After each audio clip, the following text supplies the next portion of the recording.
पास बहुत शास्त्र हैं, पर अष्टावक्र गीता जैसा शास्त्र नहीं। वेद फीके हैं, उपनिषद बहुत धीमी आवाज में बोलते हैं। गीता में भी ऐसा गौरव नहीं जैसा अष्टावक्र की संहिता में। कुछ बात ही अनूठी है। सबसे बड़ी बात तो यह है कि न समाज, न राजनीति, न जीवन की किसी और व्यवस्था का कोई प्रभाव अष्टावक्र के वचनों पर है।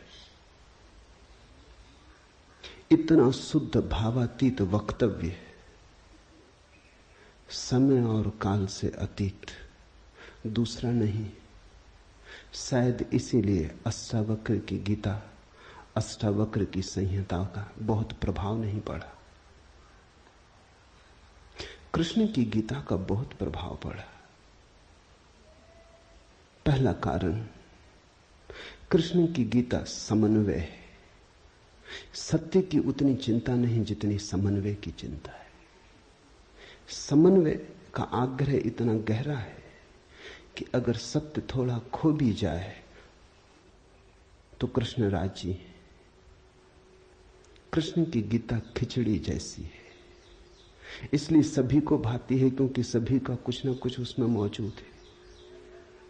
ऐसा कोई संप्रदाय खोजना मुश्किल है जो गीता में अपनी वाणी न खोज ले। ऐसा कोई व्यक्ति खोजना मुश्किल है जो गीता में अपने लिए कोई सहारा न खोज ले। इन सब के लिए अष्टावक्र की गीता बड़ी कठिन होगी। अष्टावक्र समन्वयवादी नहीं, सत्यवादी है। सत्य जैसा है वैसा कहा है, बिना किसी लाग लपेट के। सुनने वाले की चिंता नहीं, सुनने वाला समझेगा नहीं समझेगा इसकी भी चिंता नहीं। सत्य का ऐसा शुद्धतम वक्तव्य न पहले कहीं हुआ, न फिर बाद में कभी हो सका।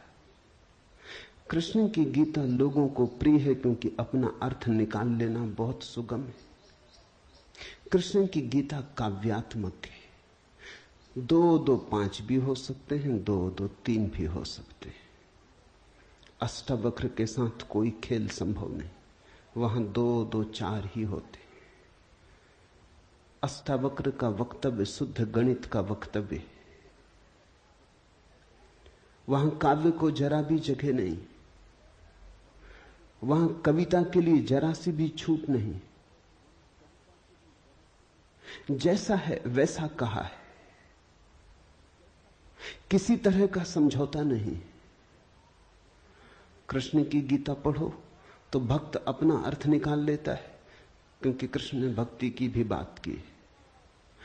कर्मयोगी अपना अर्थ निकाल लेता है, क्योंकि कृष्ण ने कर्मयोग की भी बात की। ज्ञानी अपना अर्थ निकाल लेता है, क्योंकि कृष्ण ने ज्ञान की भी बात की। कृष्ण कहीं भक्ति को सर्वश्रेष्ठ कहते हैं, कहीं ज्ञान को सर्वश्रेष्ठ कहते हैं, कहीं कर्म को सर्वश्रेष्ठ कहते हैं। कृष्ण का वक्तव्य बहुत राजनीतिक है। वो राजनेता थे, कुशल राजनेता थे। सिर्फ राजनेता थे इतना ही कहना उचित नहीं, कुटिल राजनीतिज्ञ थे, डिप्लोमेट थे। उनके वक्तव्य में बहुत सी बातों का ध्यान रखा गया, इसलिए सभी को गीता भा जाती है। इसलिए तो गीता पर हजारों टीकाएं हैं, अष्टावक्र पर कोई चिंता नहीं करता। क्योंकि अष्टावक्र के साथ राजी होना हो तो तुम्हें अपने को छोड़ना पड़ेगा। बेशर्त तुम अपने को न ले जा सकोगे, तुम पीछे रहोगे तो ही जा सकोगे। कृष्ण के साथ तुम अपने को ले जा सकते हो। कृष्ण के साथ तुम्हें बदलने की कोई भी जरूरत नहीं। कृष्ण के साथ तुम मौजू पड़ सकते हो। इसलिए सभी सांप्रदायिकों ने कृष्ण की गीता पर टीकाएं लिखी। शंकर ने, रामानुज ने, निम्बार्क ने, बल्लभ ने, सबने अपने अर्थ निकाल लिए। कृष्ण ने कुछ ऐसी बात कही है जो बहुअर्थी है, इसलिए मैं कहता हूं काव्यात्मक है। कविता में से मन चाहे अर्थ निकल सकते हैं। कृष्ण का वक्तव्य ऐसा है जैसे वर्षा में बादल गिरते, जो चाहो देख लो। कोई देखता है हाथी की सूंड, कोई चाहे गणेश जी को देख ले। किसी को कुछ भी नहीं दिखाई पड़ता, वो कहता कहां की फिजूल बातें कर रहे हो, बादल है, धुआं, इसमें कैसी आकृतियां देख रहे हो। पश्चिम में वैज्ञानिक मन के परीक्षण के लिए स्याही के धब्बे ब्लॉटिंग पेपर पर डाल देते हैं और व्यक्ति को कहते हैं देखो इसमें क्या दिखाई पड़ता है। व्यक्ति गौर से देखता है, उसे कुछ ना कुछ दिखाई पड़ता है। वहां कुछ भी नहीं, सिर्फ ब्लॉटिंग पेपर पर स्याही के धब्बे बेतरतीब फेंके गए, सोच विचार के भी फेंके नहीं गए हैं, ऐसे ही बोतल उड़ेल दी है। लेकिन देखने वाला कुछ ना कुछ खोज लेता है। जो देखने वाला खोजता है वो उसके मन में, वो आरोपित कर लेता। तुमने भी देखा होगा, दीवार पर वर्षा का पानी पड़ता है, लकीरें खिंच जाती, कभी आदमी की शक्ल दिखाई पड़ती, कभी घोड़े की शक्ल दिखाई पड़ती। तुम जो देखना चाहते हो आरोपित कर लेते हो। रात के अंधेरे में कपड़ा टंगा है, भूत प्रेत दिखाई पड़ जाते। कृष्ण की गीता ऐसी ही है, जो तुम्हारे मन में है दिखाई पड़ जाएगा। तो शंकर ज्ञान देख लेते हैं, रामानुज भक्ति देख लेते हैं, तिलक कर्म देख लेते हैं, और सब अपने घर प्रसन्नचित लौट आते कि ठीक कृष्ण वही कहते हैं जो हमारी मान्यता है। इमर्सन ने लिखा है कि एक बार एक पड़ोसी प्लेटो की किताबें उनसे मांग के ले गया। अब प्लेटो 2000 साल पहले हुआ और दुनिया के थोड़े से अनूठे विचारकों में से एक। कुछ दिनों बाद इमर्सन ने कहा किताबें पढ़नी हो तो वापस कर दें। वो पड़ोसी लौटा गया। इमर्सन ने पूछा कैसी लगी। उस आदमी ने कहा कि ठीक इस आदमी प्लेटो के विचार मुझसे मिलते जुलते। कई दफे तो मुझे ऐसा लगा कि इस आदमी को मेरे विचारों का पता कैसे चल गया। प्लेटो 2000 साल पहले हुआ है। इसको शक हो रहा है कि इसने कहीं मेरे विचार तो नहीं चुरा लिए। कृष्ण में ऐसा शक बहुत बार होता है। इसलिए कृष्ण पर सदियां बीत गईं, टीकाएं चलती जाती, हर सदी अपना अर्थ खोज लेती है, हर व्यक्ति अपना अर्थ खोज लेता है। कृष्ण की गीता स्याही के धब्बों जैसी एक कुशल राजनीतिज्ञ का वक्तव्य है। अष्टावक्र की गीता में तुम कोई अर्थ ना खोज पाओगे। तुम अपने को छोड़ के चलोगे तो ही अष्टावक्र की गीता स्पष्ट होगी। अष्टावक्र का सुस्पष्ट संदेश है, उसमें जरा भी तुम अपनी व्याख्या ना डाल सकोगे। इसलिए लोगों ने टीकाएं नहीं लिखी। टीका लिखने की जगह नहीं है, तोड़ने मड़ोड़ने का उपाय नहीं है, तुम्हारे मन के लिए सुविधा नहीं है कि तुम कुछ डाल दो। अष्टावक्र ने इस तरह से वक्तव्य दिया है कि सदियां बीत गई, उस वक्तव्य में कोई कुछ जोड़ नहीं पाया, घटा नहीं पाया। बहुत कठिन है ऐसा वक्तव्य देना। शब्द के साथ ऐसी कुशलता बड़ी कठिन है। इसलिए मैं कहता हूं एक अनूठी यात्रा तुम शुरू कर रहे हो। अष्टावक्र में राजनीतिज्ञों की कोई उत्सुकता नहीं, न तिलक की, न अरविंद की, न गांधी की, न विनोबा की, किसी की कोई उत्सुकता नहीं, क्योंकि तुम अपना खेल ना खेल पाओगे। तिलक को उकसाना है देशभक्ति, उठाना है कर्म का ज्वार। कृष्ण की गीता सहयोगी बन जाती। कृष्ण हर किसी को कंधा देने को तैयार है। कोई भी चला लो गोली उनके कंधे पर रख के, वो राजी। कंधा उनका, पीछे छिपने की तुम्हें सुविधा है, और उनके पीछे से गोली चलाओ तो गोली भी बहुमूल्य मालूम पड़ती। अष्टावक्र किसी को कंधे पे हाथ भी नहीं रखने देते। इसलिए गांधी की कोई उत्सुकता नहीं, तिलक की कोई उत्सुकता नहीं, अरविंद विनोबा को कुछ लेना देना नहीं, क्योंकि तुम कुछ थोप ना सकोगे। राजनीति की सुविधा नहीं है। अष्टावक्र राजनीतिक पुरुष नहीं। ये पहली बात ख्याल में रख लेनी जरूरी है।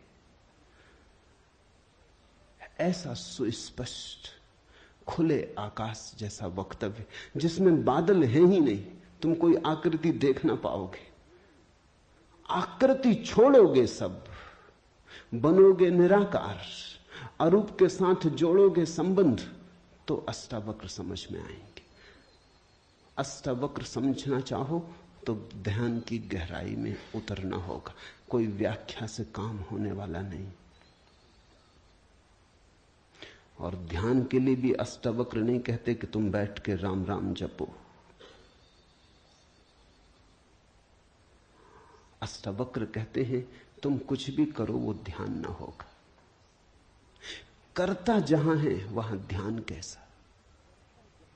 जब तक करना है तब तक भ्रांति है, जब तक करने वाला मौजूद है तब तक अहंकार मौजूद है। अष्टावक्र कहते हैं साक्षी हो जाना है ध्यान।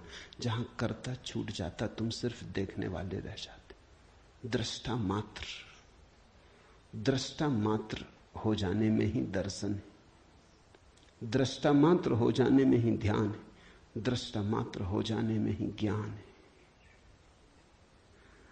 इसके पहले कि हम सूत्र में उतरे, अष्टावक्र के संबंध में कुछ बातें समझ लेनी जरूरी है। ज्यादा पता नहीं, क्योंकि न तो वे सामाजिक पुरुष थे न राजनीतिक, तो इतिहास में कोई उल्लेख नहीं है। बस थोड़ी सी घटनाएं ज्ञात हैं, वो भी बड़ी अजीब, भरोसा करने योग्य नहीं, लेकिन समझोगे तो बड़े गहरे अर्थ खुलेंगे। पहली घटना अष्टावक्र पैदा हुए उसके पहले की, पीछे का तो कुछ पता नहीं। गर्भ की घटना। पिता बड़े पंडित, अष्टावक्र मां के गर्भ में। पिता रोज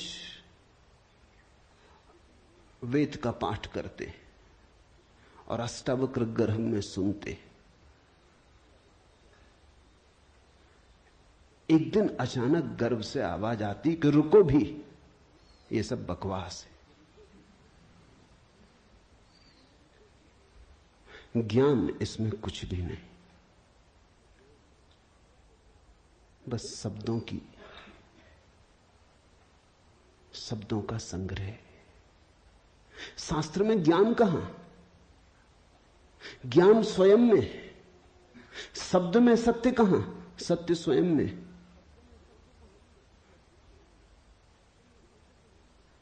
पिता स्वभावतः नाराज हुए। एक तो पिता, फिर पंडित, और गर्भ में छिपा हुआ बेटा इस तरह की बात कहे, अभी पैदा भी नहीं हुआ।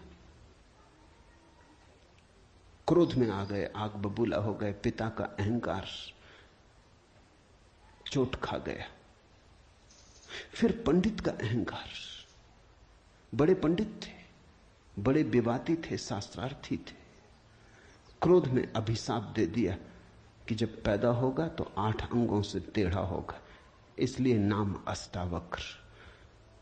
8 जगह से कुबड़े पैदा हुए, 8 जगह से ऊंट की भांति, इर्छे तिरछे। पिता ने क्रोध में शरीर को विक्षत कर दिया। ऐसी और भी कथाएं हैं। कहते हैं बुद्ध जब पैदा हुए तो खड़े खड़े पैदा हुए। मां खड़ी थी वृक्ष के तले, खड़े खड़े, मां खड़ी थी, खड़े खड़े पैदा हुए। जमीन पर गिरे नहीं कि चले, 7 कदम चले। 8वें कदम पर रुककर 4 आर्य सत्यों की घोषणा की कि जीवन दुख है। अभी 7 कदम ही चले हैं पृथ्वी पर कि जीवन दुख है, कि दुख से मुक्त होने की संभावना है, कि दुख मुक्ति का उपाय है, कि दुख मुक्ति की अवस्था है, निर्वाण की अवस्था है। लाओत्सु के संबंध में कथा है कि लाओत्सु बूढ़े पैदा हुए, 80 वर्ष के पैदा हुए, 80 वर्ष तक गर्भ में ही रहे। कुछ करने की चाह ही न थी तो गर्भ से निकलने की चाह भी न हुई, कोई वासना ही न थी तो संसार में आने की भी वासना न हुई। जब पैदा हुए तो सफेद बाल थे, 80 वर्ष के बूढ़े थे।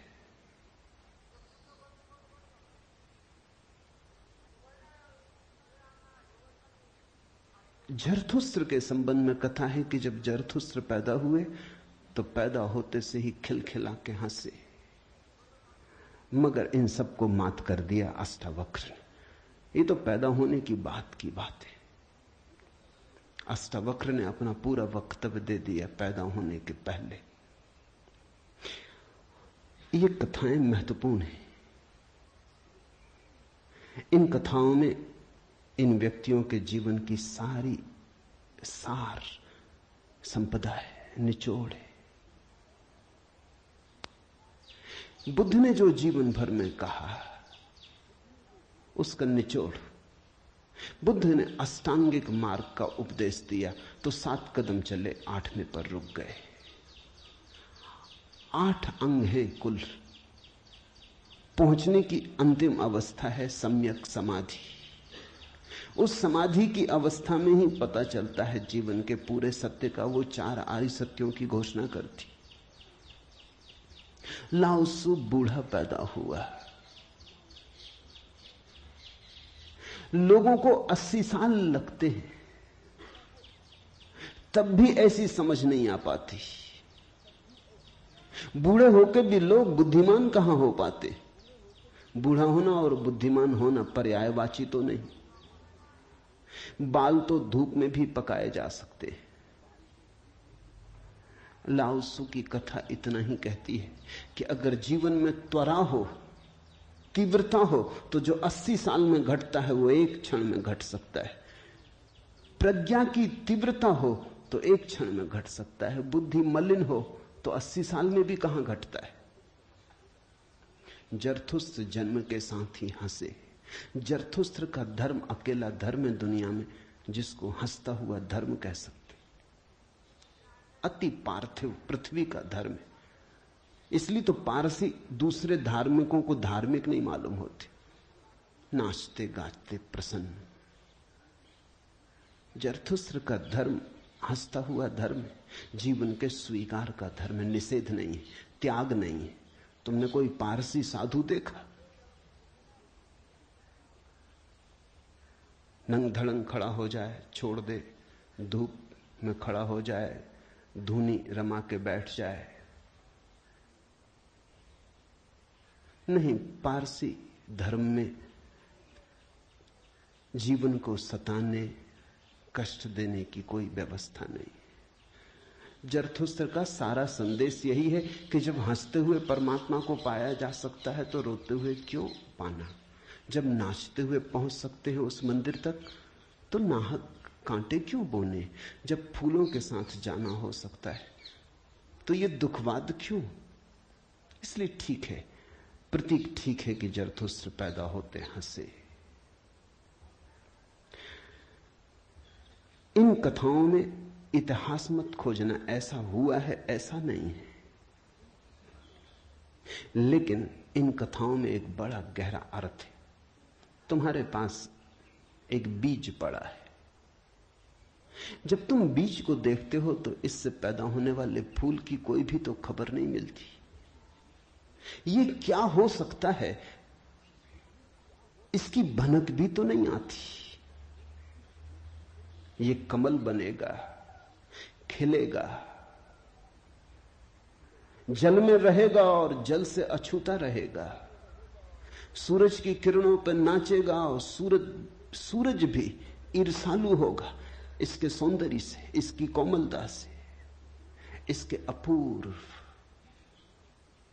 गरिमा, इसके प्रसाद से।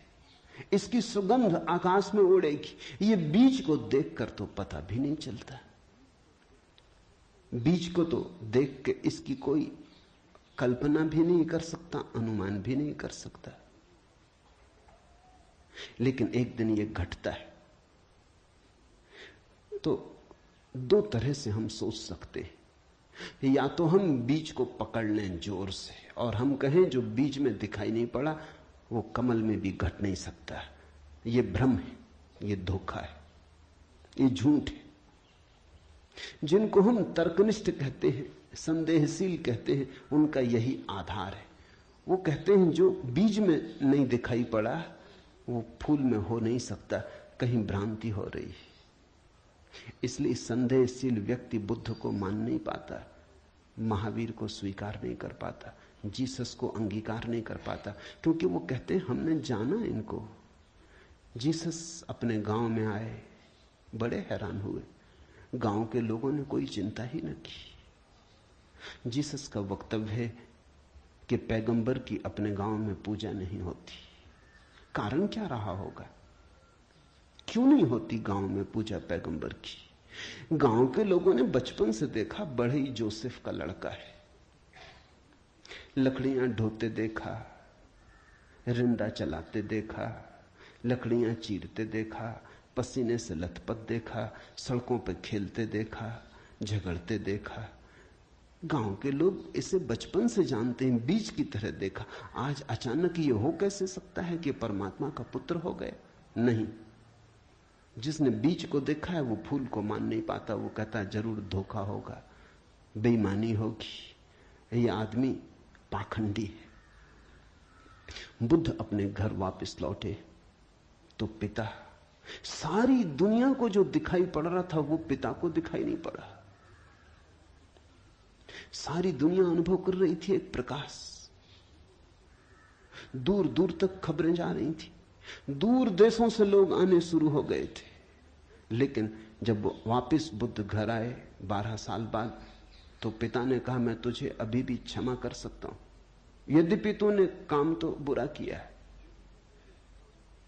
सताया तो तूने हमें, अपराध तो तूने किया, लेकिन मेरे पास पिता का हृदय, मैं माफ कर दूंगा, द्वार तेरे लिए खुले, मगर फेंक ये भिक्षा का पात्र, हटा ये भिक्षु का वेश, ये सब नहीं चलेगा।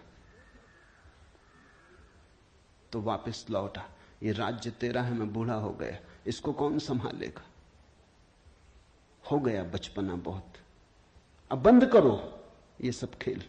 बुद्ध ने कहा कृपा कर मुझे देखें तो, जो गया था वो वापस नहीं आया है, ये कोई और ही आया है। जो आपके घर पैदा हुआ था वही वापस नहीं आया है, ये कोई और ही आया है, बीज फूल होके आया है। गौर से तो देखो। पिता ने कहा तू मुझे सिखाने चला है, पहले दिन से जब तू पैदा हुआ था तब से तुझे जानता हूं। किसी और को धोखा देना, किसी और को समझा लेना, भ्रम में डाल देना, मुझे तू भ्रम में न डाल पाएगा। मैं फिर कहता हूं, मैं तुझे भली भांति जानता हूं, मुझे कुछ सिखाने को चेष्टा मत कर, क्षमा करने को मैं राजी हूं। बुद्ध ने कहा आप और मुझे जानते हैं, मैं तो स्वयं को भी नहीं जानता था, अभी अभी किरणें उतरी हैं और स्वयं को जाना। क्षमा करे, लेकिन यह मुझे कहना ही पड़ेगा कि जिसको आपने देखा वो मैं नहीं हूं, और जहां तक आपने देखा वो मैं नहीं हूं। बाहर बाहर आपने देखा, भीतर आपने कहां देखा? मैं आपसे पैदा हुआ हूं, लेकिन आपने मुझे निर्मित नहीं किया। मैं आपसे आया हूं जैसे एक रास्ते से कोई राहगीर आता है, लेकिन रास्ता और राहगीर का क्या लेना देना? कल रास्ता कहने लगे कि मैं तुझे पहचानता हूं, तू मेरे हिस्से तो होकर आया। ऐसे ही आप कह रहे हैं आपके पहले भी मैं था, जन्मों जन्मों से मेरी यात्रा चल रही, आपसे गुजरा जरूर, ऐसा मैं औरों से भी गुजरा हूं, और भी मेरे पिता थे, और भी मेरी माताएं थी, लेकिन मेरा होना बड़ा अलग थलग है, कठिन है, बहुत अति कठिन है। अगर बीज देखा तो फूल पर भरोसा नहीं आता। एक तो ढंग है अश्रद्धालु का, तर्कवादी का, संदेहशील का, कि वो कहता है बीज को हम पहचानते हैं तो फूल हो नहीं सकता, हम कीचड़ को जानते हैं, उस कीचड़ से कमल हो कैसे सकता है। सब गलत, सपना होगा, भ्रांति होगी, किसी मोहजाल में पड़ गए होगे, किसी ने धोखा दे दिया, कोई जादू, कोई तिलिस्म। एक तो ये रास्ता है। एक रास्ता है श्रद्धालु का, प्रेमी का, भक्त का, सहानुभूति से भरे हृदय का। वो फूल को देखता है और फूल से पीछे की तरफ यात्रा करता है। वो कहता है जब फूल में ऐसा सुगंध हुई, जब फूल में ऐसी विभा प्रकट हुई, जब फूल में ऐसी प्रतिभा, जब फूल में ऐसा कुंवारापन दिखा, तो जरूर बीज में भी रहा होगा। क्योंकि जो फूल में हुआ है वो बीज में न हो तो हो ही नहीं सकता। ये सारी कथाएं घटी हैं ऐसा नहीं। जिन्होंने अष्टावक्र के फूल को देखा उनको ये ख्याल में आया कि जो आज हुआ है वो कल भी रहा होगा, छिपा था, अवगुंठित था, पर्दे में पड़ा था। जो आज है, अंत में है, वो प्रथम भी रहा होगा। जो मृत्यु के क्षण में दिखाई पड़ रहा है वो जन्म के क्षण में भी मौजूद रहा होगा, अन्यथा पैदा कैसे होता। तो एक तो ढंग है फूल से पीछे की तरफ देखना और एक है बीज से आगे की तरफ देखना। गौर से देखो तो दोनों में सार सूत्र एक ही है, दोनों की आधार भित्ति एक ही है, लेकिन कितना जमीन आसमान का अंतर हो जाता है। जो बीज वाला है वो भी ये कह रहा है कि जो बीज में नहीं है वो फूल में कैसे हो सकता है, ये उसका तर्क है। फूल वाला भी यही कह रहा है, वो कह रहा है जो फूल में है वो बीज में भी होना ही चाहिए। दोनों का तर्क तो एक है, लेकिन दोनों के देखने के ढंग अलग है। बड़ी अड़चन। मुझसे कोई पूछता था कि आपके साथ बचपन में बहुत लोग पढ़े होंगे, स्कूल में, कॉलेज में, वे दिखाई नहीं पड़ते, वे कैसे दिखाई पड़ सकते? उनको बड़ी अड़चन है, वो भरोसा नहीं कर सकते, अति कठिन है उन्हें। कल ही मेरे पास रायपुर से किसी ने एक अखबार भेजा, श्री हरशंकर परसाई ने एक लेख मेरे खिलाफ लिखा है। वो मुझे जानते हैं, कॉलेज के दिनों से जानते हैं, हिंदी के मूर्धन्य व्यंग लेखक हैं। मेरे मन में उनकी कृतियों का आदर है। लेख में उन्होंने लिखा है कि जबलपुर की हवा में कुछ खराबी है, यहां धोखेबाज और धूर्त ही पैदा होते, जैसे रजनीश, महेश योगी, मुंदड़ा, 3 नाम उन्होंने गिनाए। धन्यवाद उनका, कम से कम मेरा नाम नंबर 1 तो गिनाया। इतनी याद तो रखी, एकदम बिसार नहीं दिया, बिल्कुल भूल गए हो ऐसा नहीं।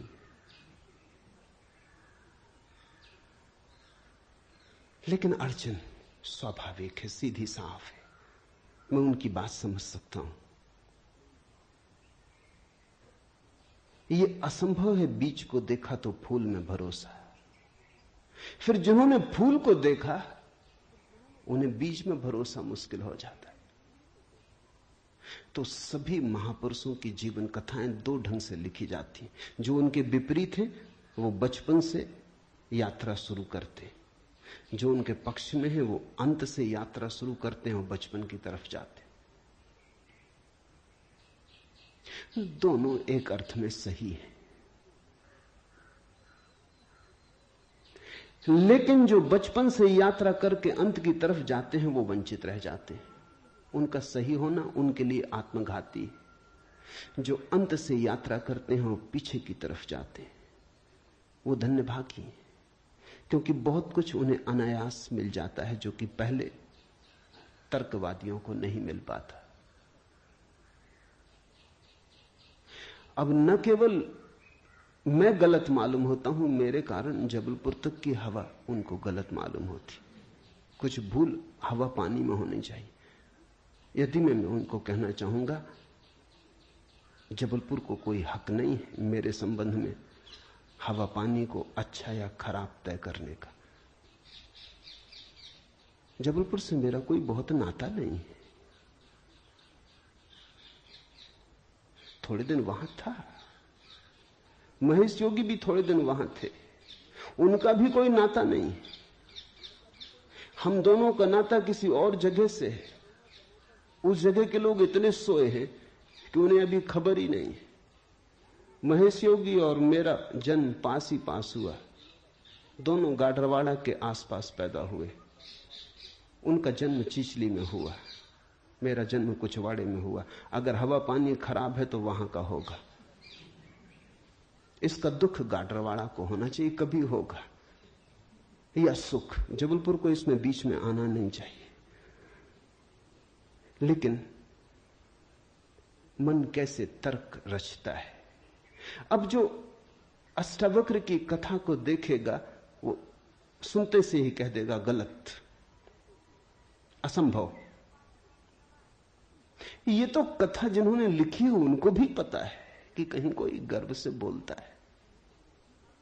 वो तो केवल इतना कह रहे हैं कि जो आखिर में प्रकट हुआ वो गर्भ में मौजूद रहा होगा। जो वाणी आखिर में खिली वो किसी न किसी गहरे तल पर गर्भ में भी मौजूद रही होगी, अन्यथा खिलती कहां से, आती कहां से? सुनने से थोड़ी कुछ आता है, हर चीज के पीछे कारण है।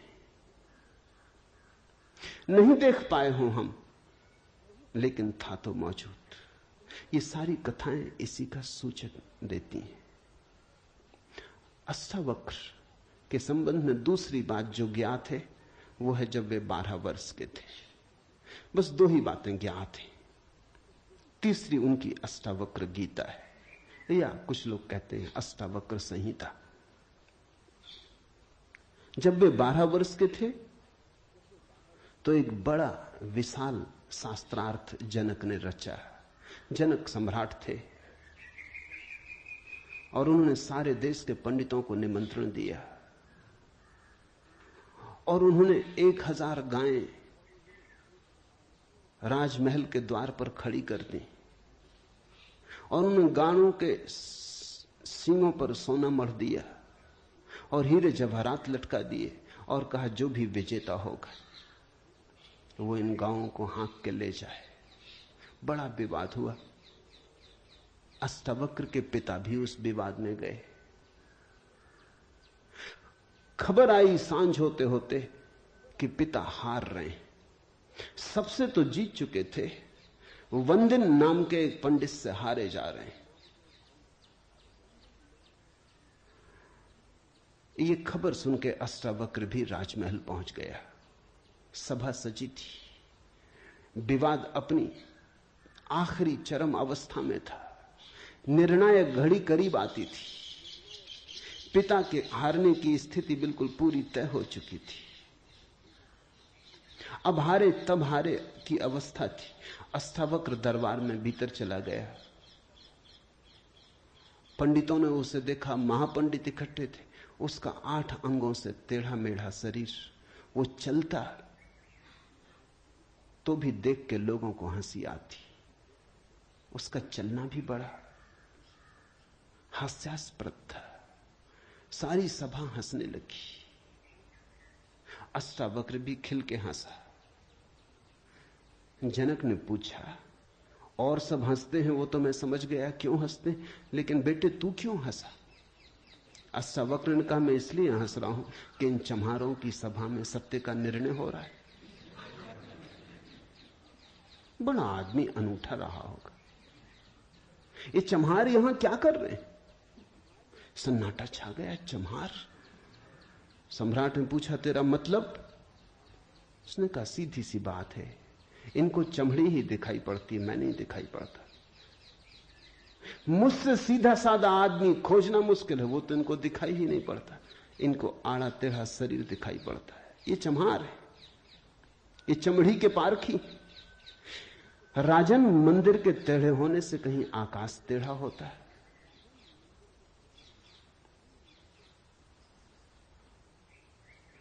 घड़े के फूटे होने से कहीं आकाश फूटता है? आकाश तो निर्विकार है।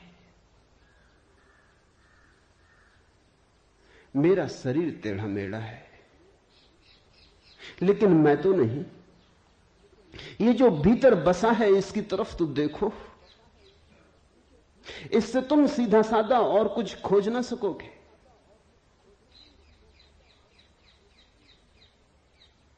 ये बड़ी चौंकाने वाली घोषणा थी। सन्नाटा छा गया होगा। जनक प्रभावित हुआ, झटका खाया। निश्चित ही कहां चम्हारों की भीड़ इकट्ठी करके बैठा है। खुद पे भी पश्चाताप हुआ, अपराध लगा कि मैं भी हंसा। उस दिन तो कुछ न कहते बना, लेकिन दूसरे दिन सुबह जब सम्राट घूमने निकला था तो राह पर अष्टावक्र दिखाई पड़ा। उतरा, घोड़े से पैरों में गिर पड़ा। सबके सामने तो हिम्मत न जुटा पाया। एक दिन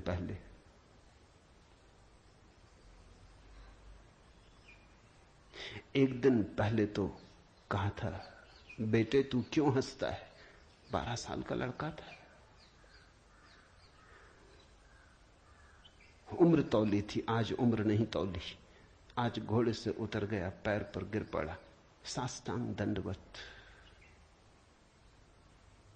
और कहा, पधारें राजमहल, मेरी जिज्ञासाओं का समाधान करें। हे प्रभु, आए मेरे घर।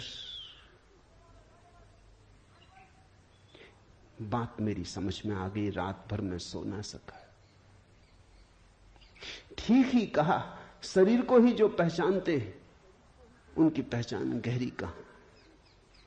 आत्मा के संबंध में विवाद कर रहे हैं और अभी भी शरीर में रस और विरस पैदा होता है, घृणा, आकर्षण पैदा होता है। मर्त्य को देख रहे हैं, अमृत की चर्चा करते हैं। धन्य भाग मेरे कि आप आए और मुझे चौंकाया, मेरी नींद तोड़ दी। अब पधारो। राजमहल में उसने बड़ी सजावट कर रखी थी। स्वर्ण सिंहासन पर बिठाया था इस 12 साल के अष्टावक्र को और उससे जिज्ञासा की। पहला सूत्र जनक की जिज्ञासा है। जनक ने पूछा है, अष्टावक्र ने समझाया है। इससे ज्यादा अष्टावक्र के संबंध में और कुछ पता नहीं है, और कुछ पता होने की जरूरत भी नहीं। काफी है, इतना बहुत है। हीरे बहुत होते भी नहीं, कंकड़ पत्थर ही बहुत होते। हीरा एक भी काफी होता है। ये 2 छोटी सी घटनाएं हैं। एक तो जन्म के पहले की गर्भ से आवाज और घोषणा कि क्या पागलपन में पड़े हो, शास्त्र में उलझे हो, शब्द में उलझे हो, जागो। ये ज्ञान नहीं है, ये सब उधार है, ये सब बुद्धि का ही जाल है, अनुभव नहीं। इसमें रंच मात्र भी सार नहीं है। कब तक अपने को भरमाए रखोगे?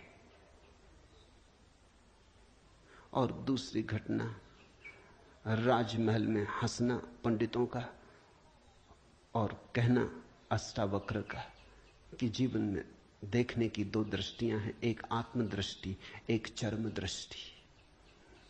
चम्हार चमड़ी को देखता है, प्रज्ञावान आत्मा को देखता है। तुमने गौर किया? चम्हार तुम्हारे चेहरे की तरफ देखते नहीं, वो जूते को ही देखता। असल में चम्हार जूते को देख के सब पहचान लेता तुम्हारे संबंध में कि आर्थिक हालत कैसी है, सफलता मिल रही कि विफलता मिल रही, भाग्य कैसा चल रहा, वो सब जूते में लिखा है। जूते की सिलवटें कह देती, जूते की दशा कह देती। जूते में तुम्हारी आत्मकथा लिखी, चम्हार पढ़ लेता। जूते में चमक, जूते का ताजा और नया होना, चम्हार तुमसे प्रसन्नता से मिलता है। जूता ही उसके लिए तुम्हारी आत्मा का सबूत है। दर्जी कपड़े देखता है, तुम्हारा कोट कपड़ा देख के समझ लेता हालत कैसी।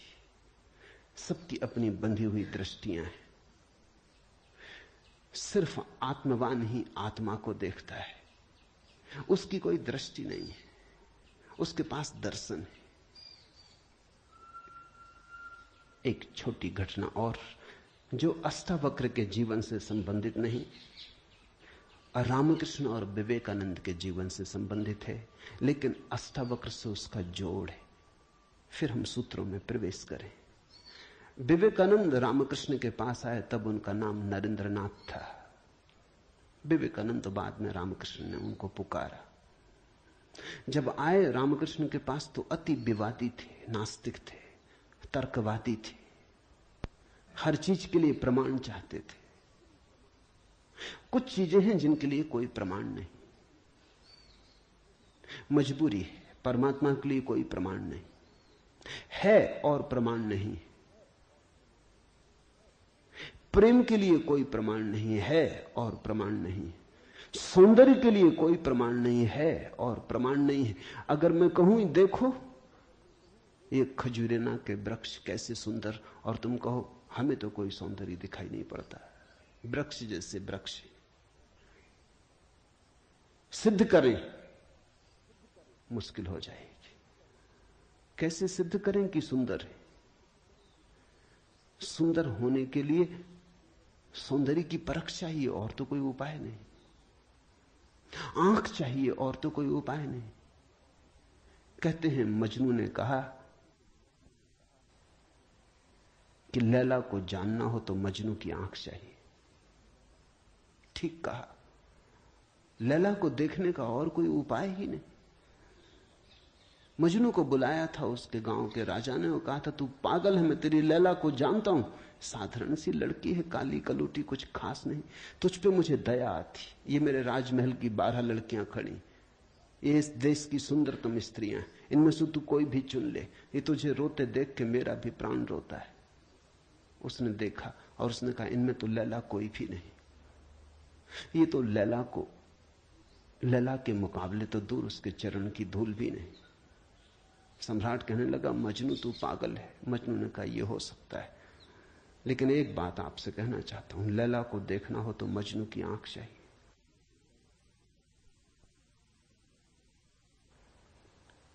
ठीक कहा मजनू ने। अगर वृक्षों के सौंदर्य को देखना हो तो कला की आंख चाहिए और कोई प्रमाण नहीं। अगर किसी के प्रेम को पहचानना हो तो प्रेमी का हृदय चाहिए और कोई प्रमाण नहीं।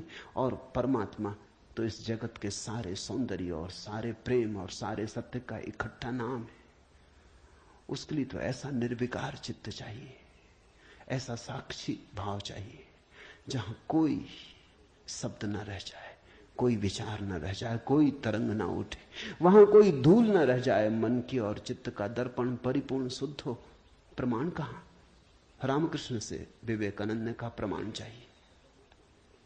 है परमात्मा तो प्रमाण थे। और विवेकानंद को देखा रामकृष्ण ने। बड़ी थी संभावना इस युवक की, बड़ी थी यात्रा इसके भविष्य की, बहुत कुछ होने को पड़ा था इसके भीतर, बड़ा खजाना था, उससे ये अपरिचित है।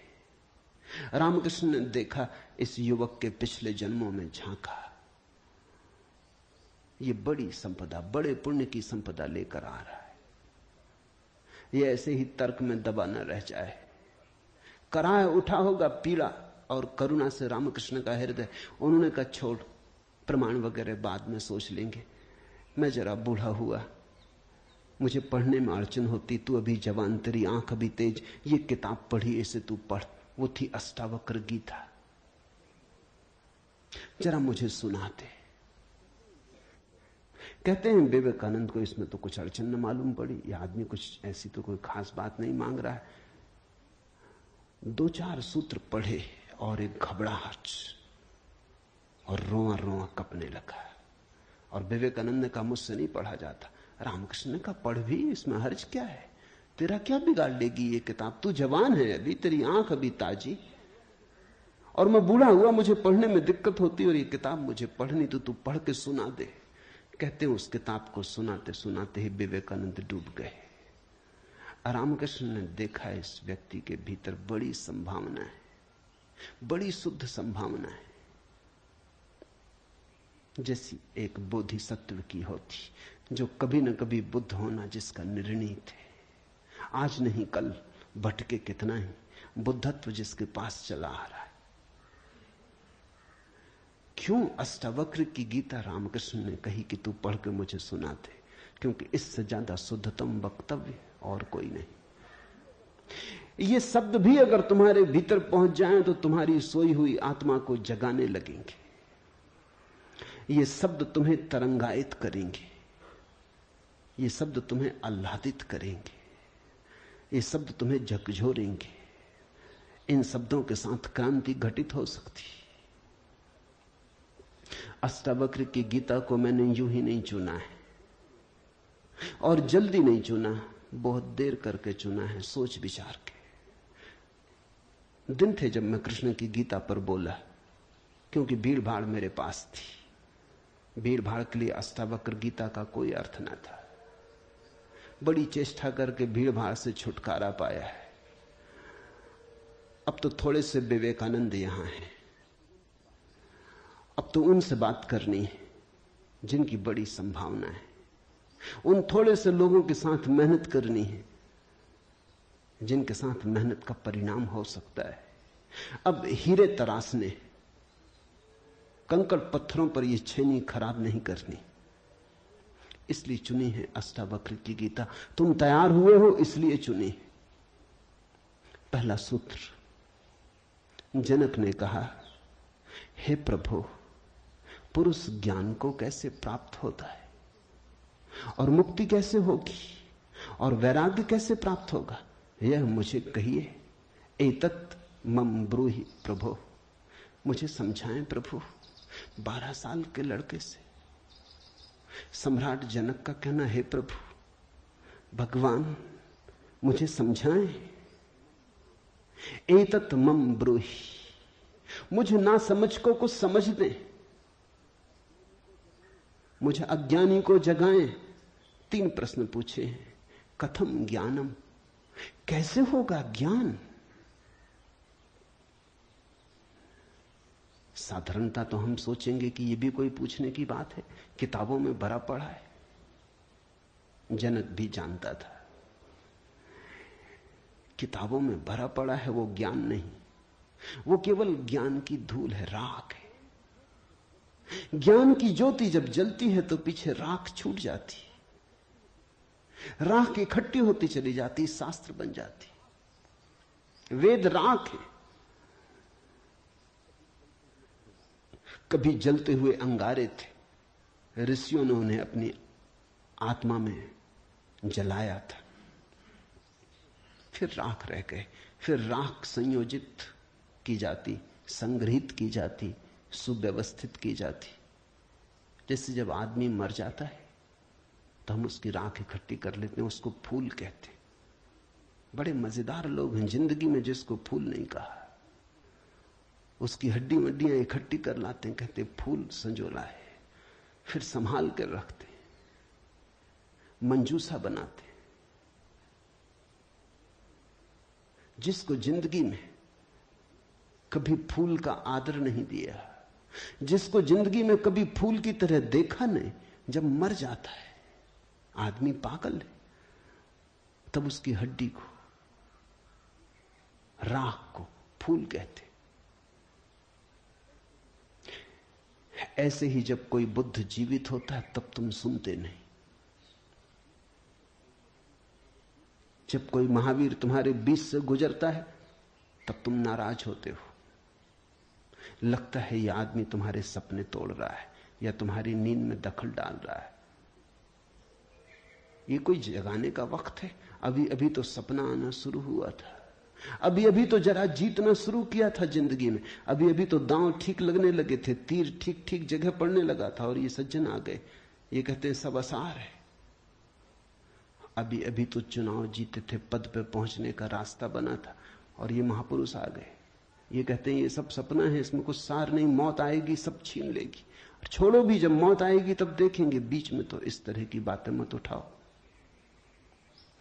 लेकिन जब महावीर मर जाते, बुद्ध मर जाते, तब उनकी राख को हम इकट्ठी कर लेते, फिर हम धम्मपद बनाते, वेद बनाते, फिर हम पूजा के फूल चढ़ाते।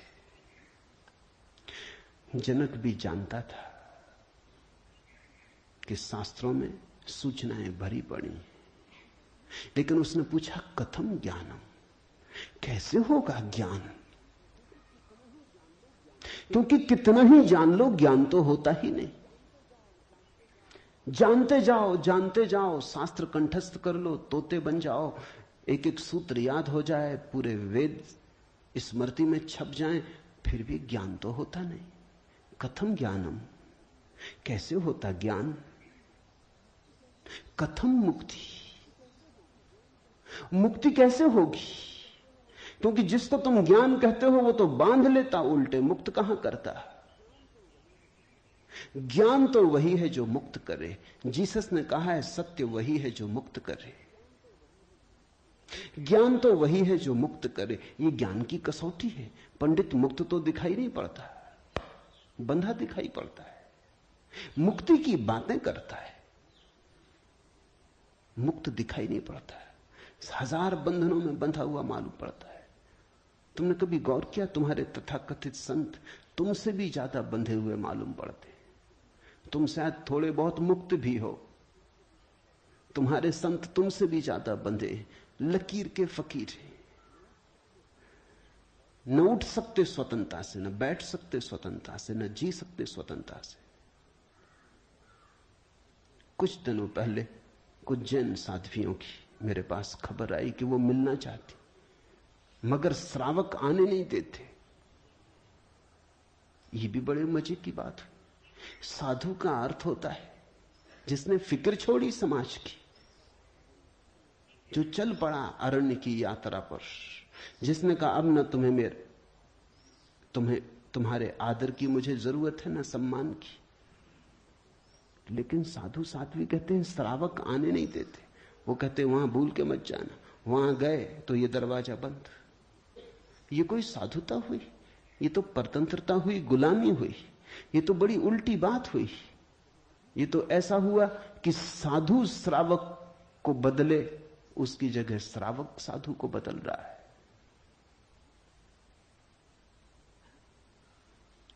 एक मित्र ने आके मुझे कहा, एक जैन साध्वी आपकी किताबें पढ़ती लेकिन चोरी से, टेप भी सुनना चाहती लेकिन चोरी से, और अगर कभी किसी के सामने आपका नाम भी ले दो तो वो इस तरह हो जाती जैसे उसने कभी आपका नाम सुना ही नहीं। ये मुक्ति हुई। जनक ने पूछा कथम मुक्ति, कैसे होती मुक्ति, क्या है मुक्ति? उस ज्ञान को मुझे समझाएं जो मुक्त कर देता है। स्वतंत्रता मनुष्य की सबसे महत्वपूर्ण आकांक्षा है। सब पालो, लेकिन गुलामी अगर रही तो छिदती है। सब मिल जाए, स्वतंत्रता ना मिले तो कुछ भी नहीं मिला। मनुष्य चाहता है खुला आकाश, कोई सीमा ना हो। वो मनुष्य की अंतरतम निगूढ़तम आकांक्षा है, जहां कोई सीमा ना हो, कोई बाधा ना हो। इसी को परमात्मा होने की आकांक्षा कहो, मोक्ष की आकांक्षा कहो। हमने ठीक शब्द चुना है, मोक्ष। दुनिया की किसी भाषा में ऐसा प्यारा शब्द नहीं। स्वर्ग, फिरदौस, इस तरह के शब्द हैं, लेकिन उन शब्दों में मोक्ष की कोई धुन नहीं है। मोक्ष का संगीत ही अनूठा है। उसका अर्थ ही केवल इतना है, ऐसी परम स्वतंत्रता जिस पर कोई बाधा नहीं है। स्वतंत्रता इतनी शुद्ध कि जिस पे कोई सीमा नहीं। पूछा जनक ने कैसे होगी मुक्ति और कैसे होगा वैराग्य? हे प्रभु मुझे समझाकर कहिए। अष्टावक्र ने गौर से देखा होगा जनक की तरफ, क्योंकि गुरु के लिए वही पहला काम है कि जब कोई जिज्ञासा करे तो वो गौर से देखे जिज्ञासा किस स्रोत से आती, पूछने वाले ने क्यों पूछा है। उत्तर तो तभी सार्थक हो सकता है जब प्रश्न क्यों किया गया है वो समझ में आ जाए, वो साफ हो जाए। ध्यान रखना, सद्ज्ञान को उपलब्ध व्यक्ति सद्गुरु तुम्हारे प्रश्न का उत्तर नहीं देता, तुम्हें उत्तर देता है। तुम क्या पूछते हो इसकी फिक्र कम है, तुमने क्यों पूछा है, तुम्हारे पूछने के पीछे अंतर चेतन में छिपा हुआ जाल क्या है। तुम्हारे प्रश्नों की आड़ में वस्तुतः कौन सी आकांक्षा छिपी है?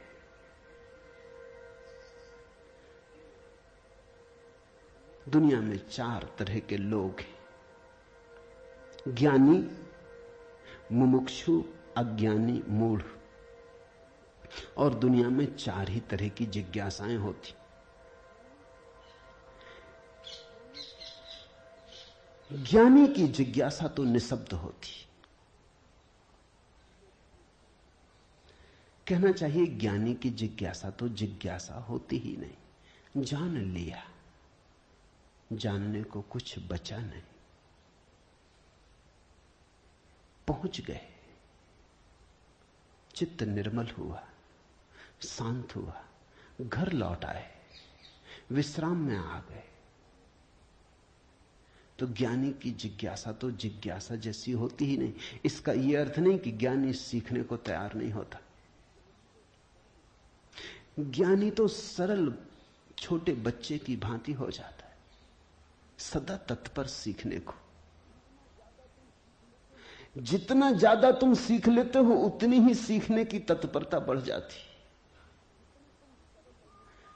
जितने तुम सरल और निष्कपट होते चले जाते हो उतने ही सीखने के लिए तुम खुल जाते हो। आए हवाएं तुम्हारे द्वार खुले पाती, आए सूरज तुम्हारे द्वार पर दस्तक नहीं देनी पड़ती, आए परमात्मा तुम्हें सदा तत्पर पाता है।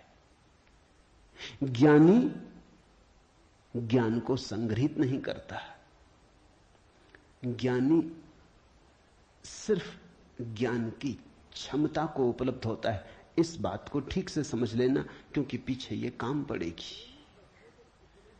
ज्ञानी का केवल इतना ही अर्थ है कि जो जानने के लिए बिल्कुल खुला है, जिसका कोई पक्षपात नहीं, जानने के लिए जिसके पास कोई पर्दा नहीं, जिसके पास जानने के लिए कोई पूर्व नियोजित योजना ढांचा नहीं। ज्ञानी का अर्थ है ध्यानी, जो ध्यानपूर्ण है। तो देखा होगा अष्टावक्र ने गौर से जनक में झांक के, ये व्यक्ति ज्ञानी तो नहीं, ये ध्यान को तो उपलब्ध नहीं हुआ है। अन्यथा इसकी जिज्ञासा मौन होती, उसमें शब्द ना होते। बुद्ध के जीवन में उल्लेख है,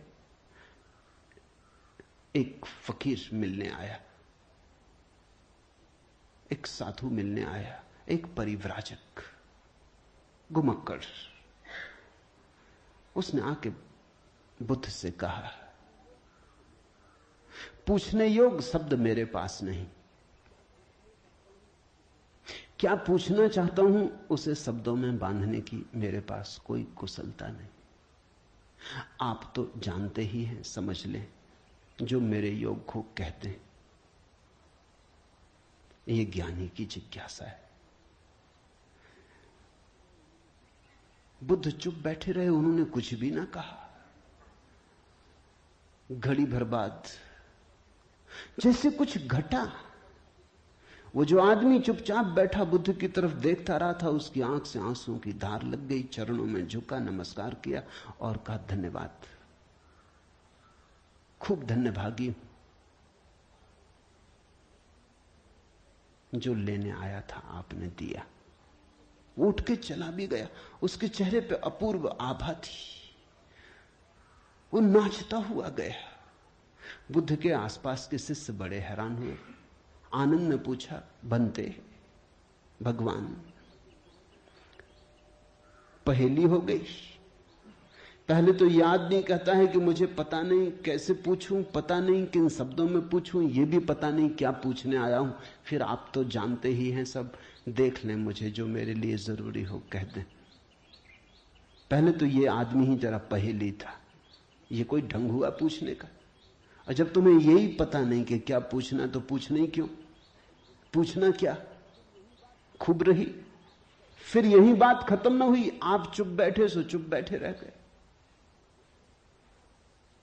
आपको ऐसा कभी मौन देखा नहीं? कोई पूछता तो आप उत्तर देते। कभी कभी तो ऐसा होता कोई नहीं भी पूछता तो भी आप उत्तर देते। आपकी करुणा सदा बहती रहती। क्या हुआ अचानक कि आप चुप रह गए और आंख बंद हो गई? और फिर क्या रहस्य में घटा कि वो आदमी रूपांतरित होने लगा? हमने उसे बदलते देखा, हमने उसे किसी और ही रंग में डूबते देखा, उसमें मस्ती आते देखी। वो नाचता हुआ गया है, आंसुओं से भरा हुआ, गदगद आह्लादित, वो चरणों में झुका। उसकी सुगंध हमें भी छुई। ये हुआ क्या? आप कुछ बोले नहीं, उसने सुना कैसे? और हम तो इतने दिनों से, वर्षों से आपके पास हैं। हम पर आपकी कृपा कम है क्या? ये प्रसाद जो उसे दिया हमें क्यों नहीं मिलता? लेकिन ध्यान रहे उतना ही मिलता है जितना तुम ले सकते हो। बुद्ध ने कहा सुनो, घोड़े, आनंद से घोड़े की बात की क्योंकि आनंद छत्री था, बुद्ध का चचेरा भाई था और बचपन से ही घोड़े का बड़ा शौक था। उसे घुड़सवार था, प्रसिद्ध घुड़सवार था, प्रतियोगी था बड़ा। उसने कहा सुन आनंद, बुद्ध ने कहा घोड़े 4 प्रकार के होते। एक तो मारो भी तो भी टस से मस नहीं होते, रद्दी से रद्दी घोड़े, जितना मारो उतना ही हठ योग्य हो जाते हैं, बिल्कुल हट बांध के खड़े हो जाते। तुम मारो तो वो जिद बना लेते हैं कि देखें कौन जीतता। फिर दूसरे तरह के घोड़े होते हैं, मारो तो चलते हैं, न मारो तो नहीं चलते, कम से कम पहले से बेहतर। फिर तीसरे तरह के घोड़े होते हैं, कोड़ा फटकारो, मारना काफी जरूरी नहीं, सिर्फ कोड़ा फटकारो, आवाज काफी। और भी कुलीन होते, दूसरे से भी बेहतर। फिर आनंद, तुझे जरूर पता होगा ऐसे भी घोड़े होते हैं कि कोड़े की छाया देख के भागते हैं, फटकारना भी नहीं पड़ता। ये ऐसा ही घोड़ा था, छाया काफी। अष्टावक्र ने देखा होगा गौर से। जब तुम आके मुझसे कुछ पूछते हो तो तुम्हारे प्रश्न से ज्यादा महत्वपूर्ण सवाल तुम हो। कभी कभी तुम्हें भी ऐसा लगता होगा कि तुमने जो नहीं पूछा था वो मैंने उत्तर दिया है, और कभी कभी तुम्हें ऐसा भी लगता होगा कि शायद मैं टाल गया तुम्हारे प्रश्न को, बचाव कर गया, कुछ और उत्तर दे गया हूं। लेकिन सदा तुम्हारी भीतरी जरूरत ज्यादा महत्वपूर्ण। तुम क्या पूछते हो ये उतना महत्वपूर्ण नहीं, क्योंकि तुम्हें खुद ही ठीक पता नहीं तुम क्या पूछते हो, क्यों पूछते हो। उत्तर वही दिया जाता है जिसकी तुम्हें जरूरत है। तुम्हारे पूछने से कुछ तय नहीं होता। देखा होगा अष्टावक्र ने ज्ञानी तो नहीं है जनक, अज्ञानी है फिर क्या? अज्ञानी भी नहीं है, क्योंकि अज्ञानी तो अकड़ीला, अकड़ा से भरा होता है। अज्ञानी तो झुकना जानता ही नहीं।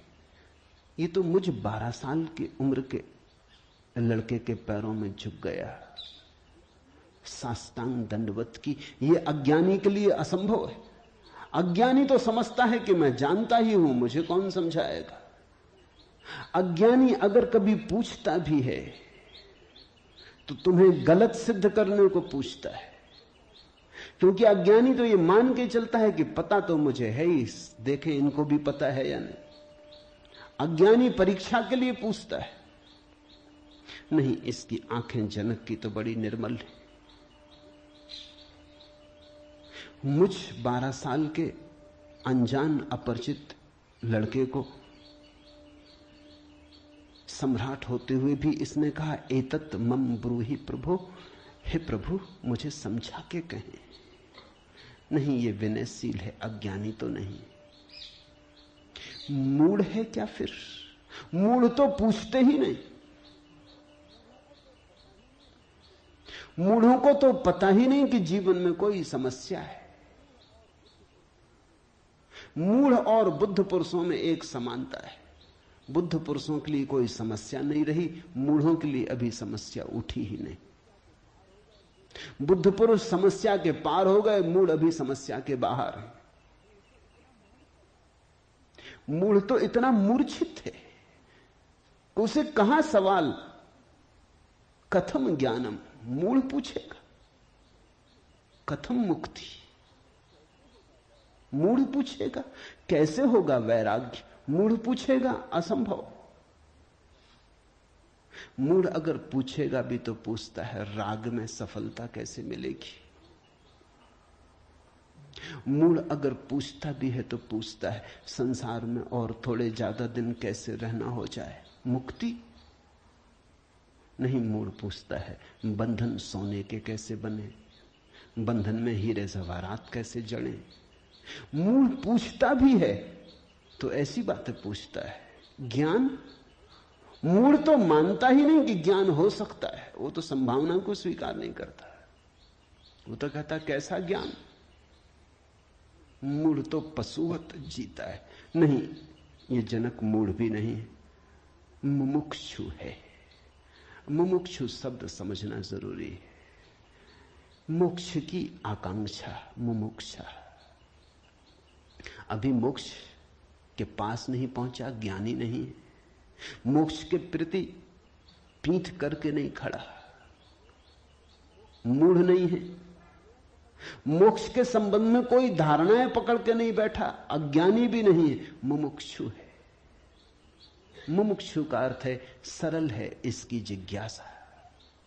न मूढ़ता से अपवित्र हो रही है, न अज्ञानपूर्ण धारणाओं से विकृत हो रही है। शुद्ध है इसकी जिज्ञासा, सरल चित्त से पूछा है। अष्टावक्र ने कहा, हे प्रिय, यदि तू मुक्ति को चाहता है तो विषयों को विष के समान छोड़ दे और क्षमा, आर्जव, दया, संतोष और सत्य को अमृत के समान सेवन कर। मुक्ति मिच्छसि चेतात विषयान विस्वत्यज। शब्द विषय बड़ा बहुमूल्य है, वो विष से ही बना है। विष का अर्थ होता है जिसे खाने से आदमी मर जाए। विषय का अर्थ होता है जिसे खाने से हम बार बार मरते। बार बार भोग, बार बार भोजन, बार बार महत्वाकांक्षा, ईर्ष्या, क्रोध, जलन, बार बार इन्हीं को खा खा के तो हम मरे। बार बार इन्हीं के कारण तो मरे। अब तक हमने जीवन में जीवन कहां जाना, मरने को ही जाना है। अब तक हमारा जीवन, जीवन की प्रज्वलित ज्योति कहां, मृत्यु का ही धुआं है। जन्म से लेकर मृत्यु तक हम मरते ही तो हैं, धीरे धीरे, जीते कहां। रोज रोज मरते। जिसको हम जीवन कहते हैं वो एक सतत मरने की प्रक्रिया है। अभी हमें जीवन का तो पता ही नहीं, तो हम जिएंगे कैसे। ये शरीर तो रोज क्षीण होता चला जाता है, ये बल तो रोज खोता चला जाता है, ये भोग और विषय तो रोज हमें चूसते चले जाते, जरा जीर्ण करते चले जाते। ये विषय और कामनाएं तो छेदों की तरह, इनसे हमारी ऊर्जा और आत्मा रोज बहती चली जाती। आखिर में घड़ा खाली हो जाता, उसको हम मृत्यु कहते। तुमने कभी देखा, अगर छिद्र वाले घड़े को कुएं में डालो तो जब तक घड़ा पानी में डूबा होता है भरा मालूम पड़ता है। उठाओ पानी के ऊपर, खींचो रस्सी, बस खाली होना शुरू हुआ। जोर का शोरगुल होता है, उसी को तुम जीवन कहते हो। जलधारें गिरने लगती, उसी को तुम जीवन कहते हो। और घड़ा जैसे जैसे पास आता है, हाथ के खाली होता चला जाता। जब हाथ में आता है तो खाली घड़ा, जल की एक बूंद भी नहीं। ऐसा ही हमारा जीवन है। बच्चा पैदा नहीं हुआ, भरा मालूम होता है। पैदा हुआ कि खाली होना शुरू हुआ। जन्म का पहला दिन मृत्यु का पहला दिन है, खाली होने लगा। एक दिन मरा, 2 दिन मरा, 3 दिन मरा। जिनको तुम जन्मदिन कहते हो, अच्छा हो मृत्यु दिन कहो तो ज्यादा सत्यतर होगा। 1 साल मर जाते हो, उसको कहते हो चलो एक जन्मदिन आ गया। 50 साल मर गए, कहते हो 50 साल जी लिए, स्वर्ण जयंती मनाए। 50 साल मरे, मौत करीब आ रही, जीवन दूर जा रहा, घड़ा खाली हो रहा है। जो दूर जा रहा है उसके आधार पर तुम जीवन को सोचते हो, या जो पास आ रहा है उसके आधार पर? यह कैसा उल्टा गणित। हम रोज मर रहे हैं, मौत करीब सरकती आती। अष्टावक्र कहते हैं विषय हैं विषवत, क्योंकि उन्हें खा खा के हम सिर्फ मरते हैं, उनसे कभी जीवन तो मिलता नहीं। यदि तू मुक्ति चाहता है हे तात, हे प्रिय, तो विषयों को विष के समान छोड़ दे और क्षमा, आर्जव, दया, संतोष और सत्य को अमृत के समान सेवन कर। अमृत का अर्थ होता है जिससे जीवन मिले, जिससे अमृतत्व मिले, जिससे उसका पता चले जो फिर कभी नहीं मरेगा। तो क्षमा, क्रोध विष है, क्षमा अमृत है, आर्जव, कुटिलता विष है, सीधा सरलपन आर्जव अमृत है, दया, कठोरता, क्रूरता विष है, दया, करुणा अमृत है, संतोष, असंतोष का कीड़ा खाए चला जाता। असंतोष का कीड़ा हृदय में कैंसर की तरह फैलता चला जाता है, विष को फैलाए चले जाता है।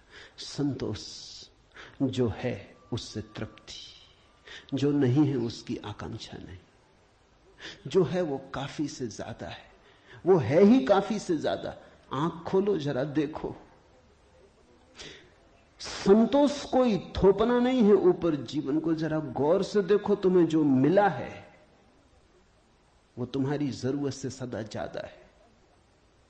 तुम्हें जो चाहिए वो मिलता ही रहा है। तुमने जो चाहा है वो सदा मिल गया है। तुमने दुख चाहा है तो दुख मिल गया है, तुमने सुख चाहा है तो सुख मिल गया है, तुमने गलत चाहा तो गलत मिल गया है। तुम्हारी चाह ने तुम्हारे जीवन को रचा है। चाह बीज है, फिर जीवन उसकी फसल है। जन्मों जन्मों में जो तुम चाहते रहे हो वही तुम्हें मिलता रहा है।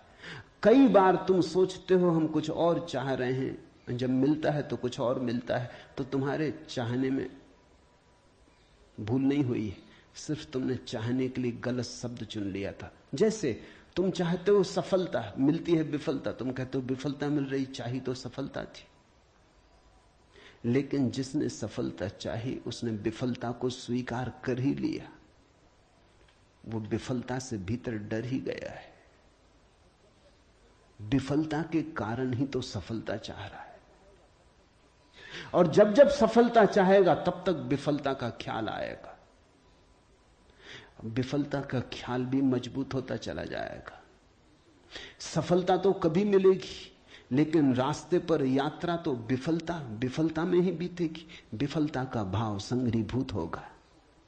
वो इतना संघरीभूत हो जाएगा कि वही एक दिन प्रकट हो जाएगा। तब तुम कहते हो कि हमने तो सफलता चाही थी, लेकिन सफलता के चाहने में तुमने विफलता को चाह लिया। लाओजू ने कहा है सफलता चाहिए विफलता मिलेगी।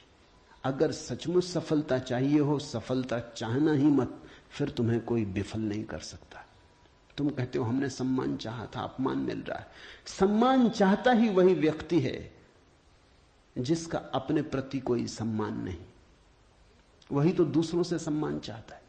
अपने प्रति जिसका अपमान है वही तो दूसरों से अपने अपमान को भर लेना चाहता है, ढांक लेना चाहता है।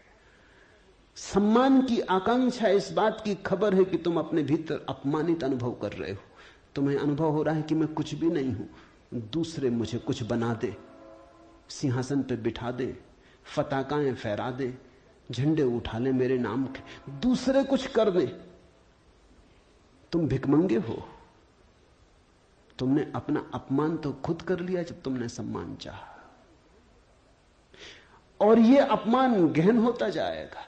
लाओसू कहता है मेरा कोई अपमान नहीं कर सकता क्योंकि मैं सम्मान चाहता ही नहीं। यह सम्मान को पा लेना है। लाओसू कहता है मुझे कोई हरा नहीं सकता क्योंकि जीत की हमने बात ही छोड़ दी, अब हराओगे कैसे? तुम उसी को हरा सकते हो जो जीतना चाहता है। अब ये जरा उलझा हुआ हिसाब है। इस दुनिया में सम्मान उन्हें मिलता है जिन्होंने सम्मान नहीं चाहा। सफलता उन्हें मिलती है जिन्होंने सफलता नहीं चाही, क्योंकि जिन्होंने सफलता नहीं चाही उन्होंने तो स्वीकार ही कर लिया कि सफल तो हम हैं ही, अब और चाहना क्या है। सम्मान तो हमारे भीतर आत्मा का है ही, अब और चाहना क्या है। परमात्मा ने सम्मान दे दिया तुम्हें पैदा करके, अब और किसका सम्मान चाहते हो। परमात्मा ने तुम्हें काफी गौरव दे दिया, जीवन दिया, यह सौभाग्य दिया कि आंख खोलो, देखो हरे वृक्षों को, फूलों को, पक्षियों को, कान दिए, सुनो संगीत को, जलप्रपात के मरमर को, बोध दिया कि बुद्ध हो सको। अब और क्या चाहते हो। सम्मानित तो तुम हो गए, परमात्मा ने तुम्हें प्रमाण पत्र दिया। तुम भिखारी की तरह किन से प्रमाण पत्र मांग रहे हो? उनसे जो तुमसे प्रमाण पत्र मांग रहे। ये बड़ा मजेदार मामला है। दो भिखारी एक दूसरे के सामने खड़े भीख मांग रहे। ये भीख मिलेगी कैसे? दोनों भिखारी। तुम किससे सम्मान मांग रहे हो? किसके सामने खड़े हो? ये अपमान कर रहे हो तुम अपना, और यही अपमान गहन होता जाएगा।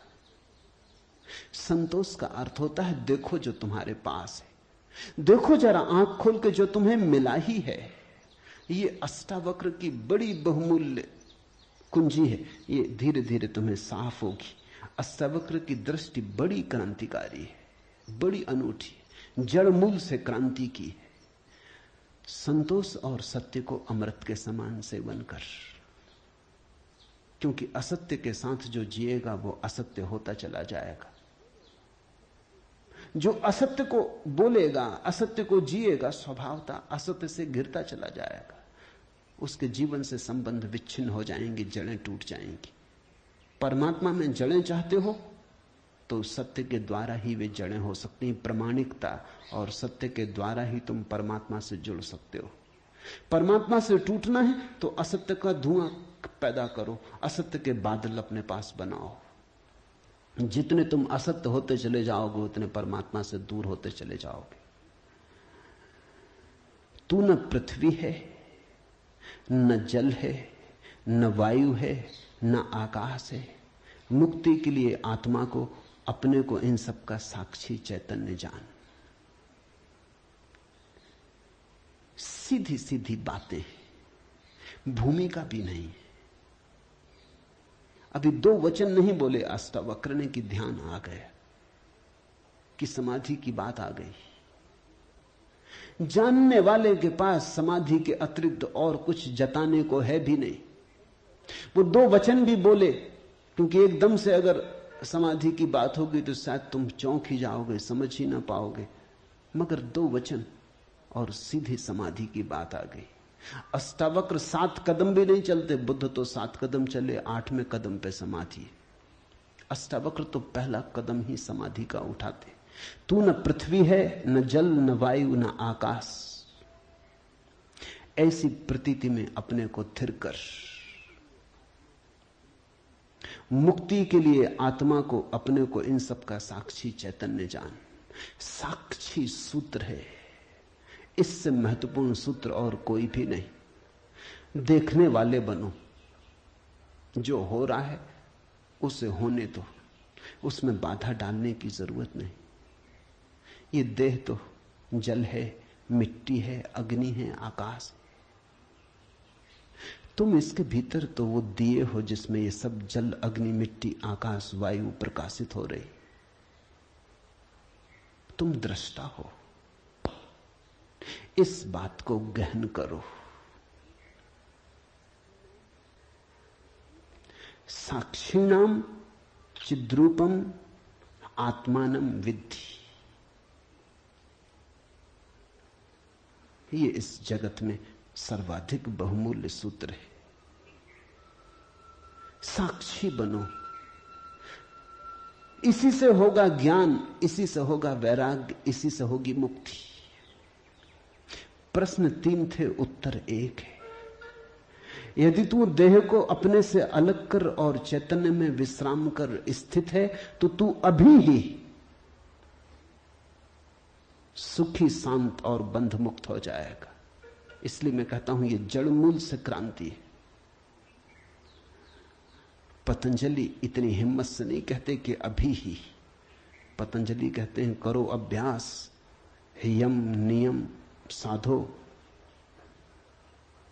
प्राणायाम प्रत्याहार आसन, शुद्ध करो, जन्म जन्म लगेंगे तब सिद्धि है। महावीर कहते हैं पंच महाव्रत, और तब जन्म जन्म लगेंगे, तब होगी निर्जरा, तब कटेगा जाल कर्मों का। सुनो अष्टावक्र को, यदि देहम पृथकृत्य चित्ति विश्राम्य तिष्ठसि अधुनैव सुखी शांतो बंध मुक्तो भविष्यसि। अधुनैव, अभी, यहीं, इसी क्षण। यदि तू देह को अपने से अलग कर और चैतन्य में विश्राम कर स्थित है, अगर तूने एक बात देखनी शुरू कर दी कि ये देह मैं नहीं हूं, मैं करता और भोगता नहीं हूं, ये जो देखने वाला मेरे भीतर छिपा है जो सब देखता है। बचपन था कभी तो बचपन देखा, फिर जवानी आई तो जवानी देखी, फिर बुढ़ापा आया तो बुढ़ापा देखा। बचपन नहीं रहा तो मैं बचपन तो नहीं हो सकता। आया और गया, मैं तो हूं। जवानी नहीं रही तो मैं जवानी तो नहीं हो सकता। आई और गई, मैं तो हूं। बुढ़ापा आया जा रहा है तो मैं बुढ़ापा नहीं हो सकता, क्योंकि जो आता है जाता है वो मैं कैसे हो सकता हूं। मैं तो सदा हूं। जिस पे बचपन आया, जिस पे जवानी आई, जिस पे बुढ़ापा आया, जिस पे हजार चीजें आई और गई, मैं वही शाश्वत हूं। स्टेशनों की तरह बदलती रहती बचपन, जवानी, बुढ़ापा, जन्म, यात्री चलता जाता। तुम स्टेशन के साथ अपने को एक तो नहीं समझ लेते। पूना की स्टेशन पर तुम ऐसा तो नहीं समझ लेते कि मैं पूना हूं। फिर पहुंचे मनमाड़ तो ऐसा तो नहीं समझ लेते कि मैं मनमाड़ हूं। तुम जानते हो कि पूना आई गई, मनमाड़ आया गया। तुम तो यात्री हो, तुम तो दृष्टा हो जिसने पूना देखी, पूना आई, जिसने मनमाड़ देखा, मनमाड़ आया। तुम तो देखने वाले हो। तो पहली बात, जो हो रहा है उसमें से देखने वाले को अलग कर लो। देह को अपने से अलग कर और चैतन्य में विश्राम। और करने योग्य कुछ भी नहीं है। जैसे लाओत्सु का सूत्र है समर्पण, वैसे अष्टावक्र का सूत्र है विश्राम, रेस्ट। करने का कुछ भी नहीं है। मेरे पास लोग आते हैं, वो कहते हैं ध्यान कैसे करें। वो प्रश्न ही गलत पूछ रहे हैं। गलत पूछते हैं तो मैं उनको कहता हूं करो। क्या करोगे? तो उनको बता देता हूं कि करो, कुछ ना कुछ तो करना ही पड़ेगा।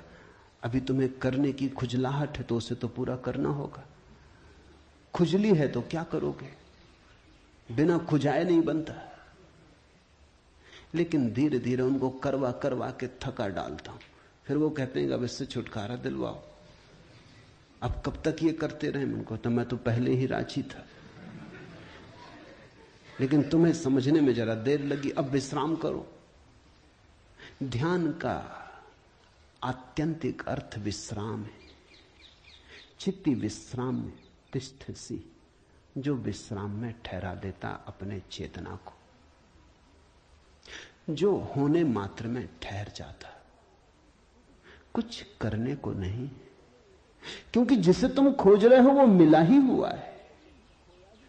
क्योंकि जिसे तुम खोज रहे हो उसे कभी खोया ही नहीं। उसे खोया नहीं जा सकता, वही तुम्हारा स्वभाव है।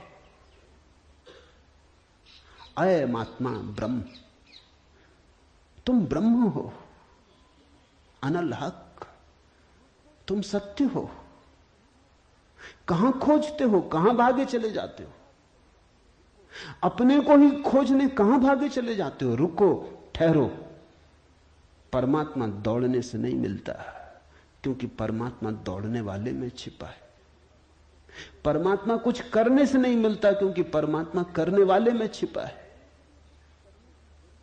परमात्मा के होने के लिए कुछ करने की जरूरत ही नहीं, तुम हो ही।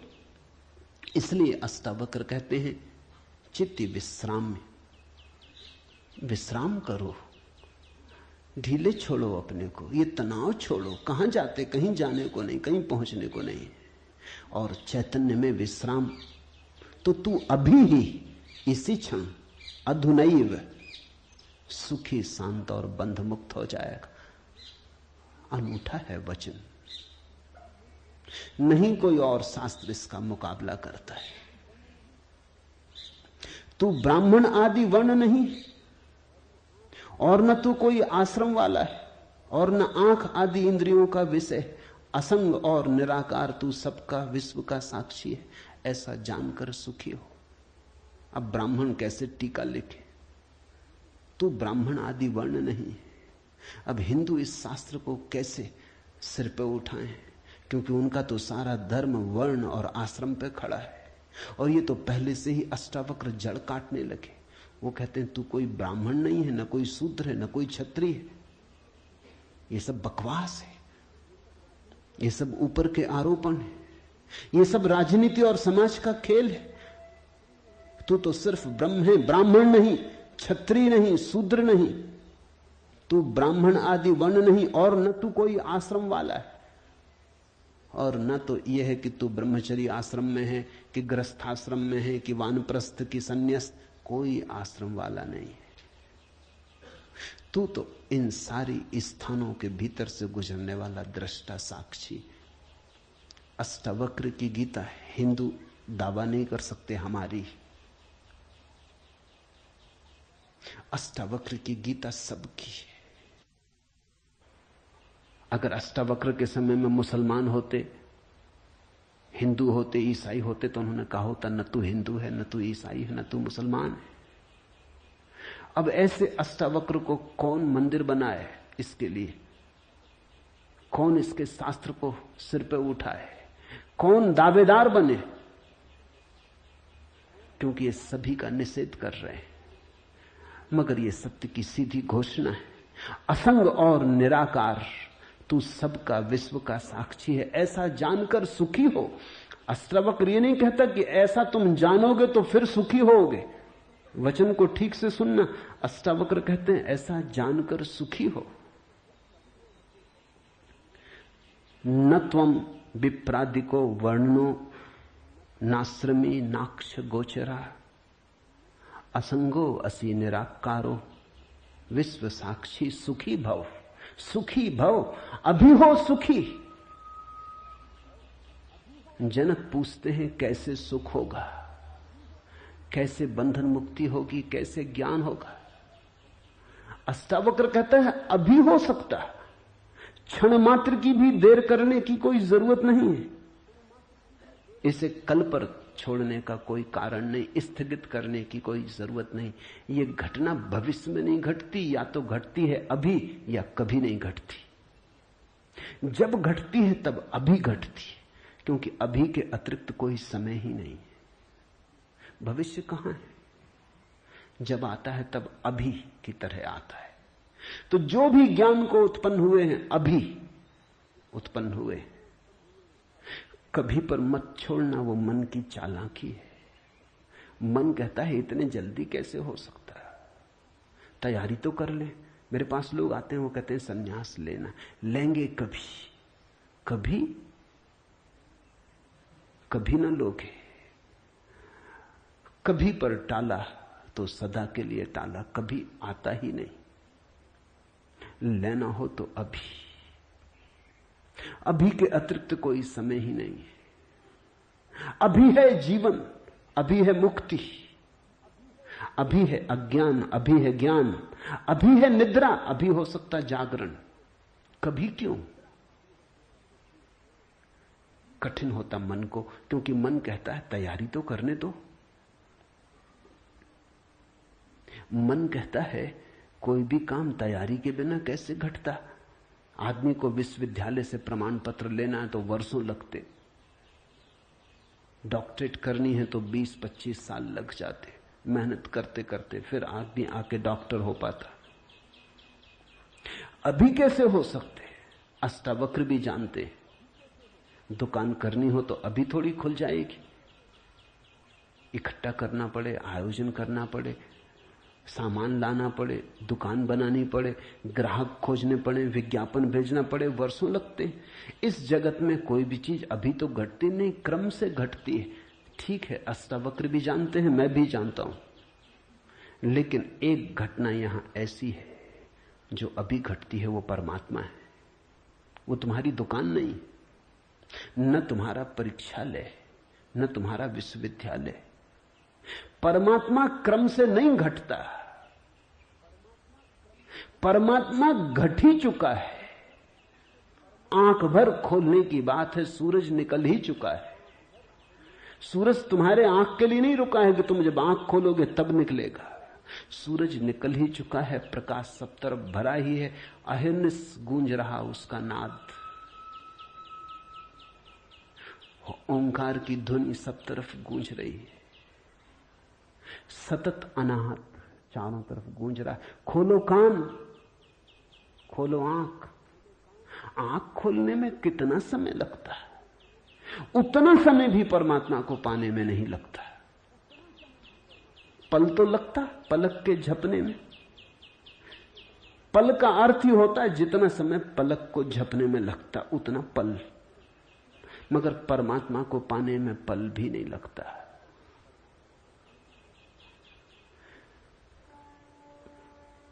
विश्व साक्षी असंगो वसी निराकारो, सुखी भव, अभी हो सुखी।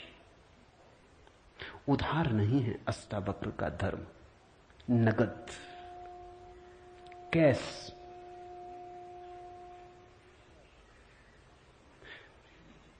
हे व्यापक, धर्म और अधर्म, सुख और दुख मन के।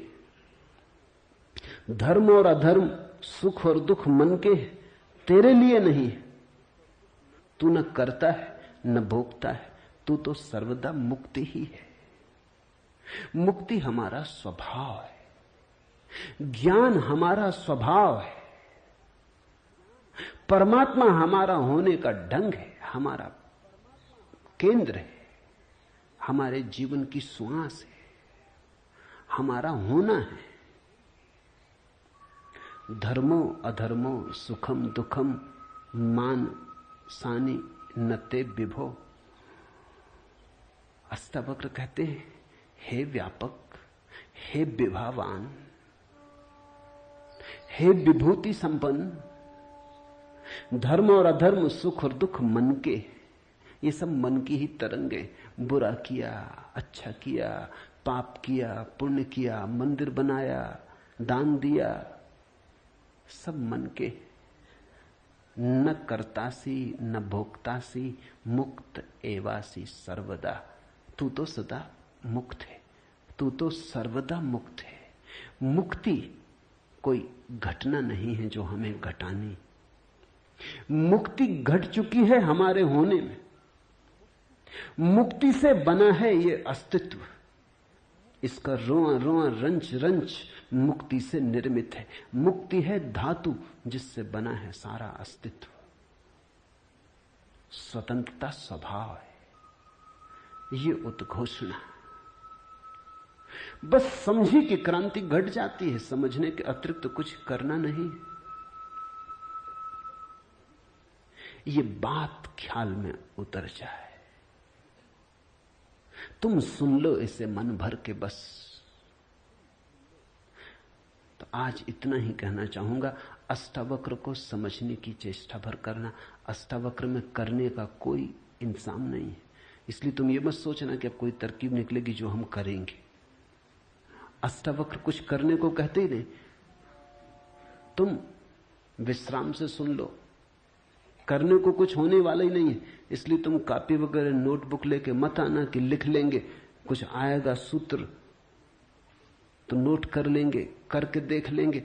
करने का यहां कुछ काम ही नहीं है, इसलिए तुम भविष्य की फिक्र छोड़ के सुनना। तुम सिर्फ सुन लेना, तुम सिर्फ मेरे पास बैठ के शांत भाव से सुन लेना, विश्राम में सुन लेना। सुनते सुनते तुम मुक्त हो जा सकते हो। इसलिए महावीर ने कहा है कि श्रावक मुक्त हो सकता है सिर्फ सुनते सुनते। श्रावक का अर्थ होता है जो सुनते सुनते मुक्त हो जाए।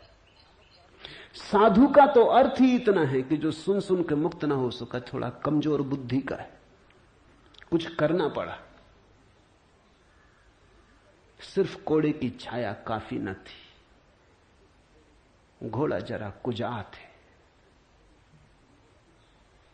कोड़ा फटकारा तब थोड़ा चला, या मारा तो थोड़ा चला। छाया काफी है। तुम सुन लेना, कोड़े की छाया दिखाई पड़ जाएगी। तो अष्टावक्र के साथ एक बात स्मरण रखना, कुछ करने को नहीं है, इसलिए तुम आनंद भाव से सुन सकते हो। इसमें से कुछ निकालना नहीं है कि फिर करके देखेंगे। जो घटेगा वो सुनने में घटेगा। सम्यक श्रवण सूत्र है।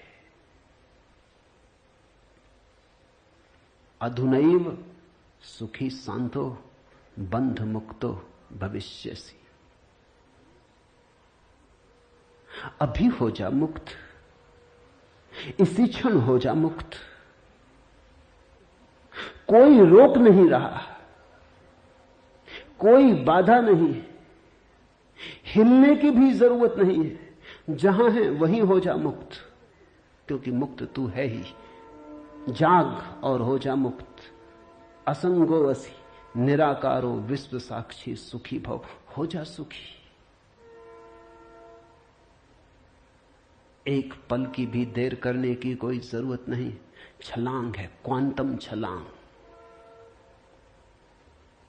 सीढ़ियां नहीं है अष्टावक्र में, क्रमिक विकास नहीं है, सडन इसी क्षण हो सकता है। हरिओम तत्सत। आज इतना ही।